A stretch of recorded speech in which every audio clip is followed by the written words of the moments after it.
Hello everyone. Today I'm going to show you how I repaired an ambulance key fob. The issue was simple but frustrating. The key fob could lock the vehicle, but it couldn't unlock it. Immediately, I suspected the unlock button was faulty. I opened the fob and tested both buttons with a multimeter in continuity mode. And yes, my guess was correct. The unlock button wasn't working at all. At first, I didn't have the exact same button replacement in stock, so I sprayed it with contact cleaner WD-40 hoping it might work again. But unfortunately, the problem was still there. The button couldn't be opened when it was on the board, so I used a hot air gun to remove it from the circuit board. I didn't have the exact size switch, but after some searching, I found a slightly larger one. Using a microscope and a fine tip soldering iron, I carefully soldered the replacement switch in place. At first, I made a mistake.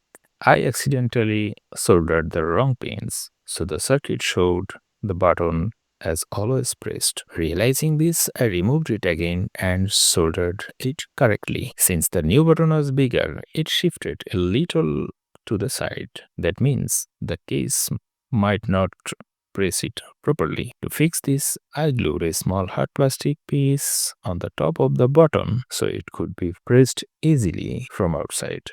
After assembling everything, the key fob worked perfectly. So instead of buying a brand new key fob, we saved some money with this DIY repair.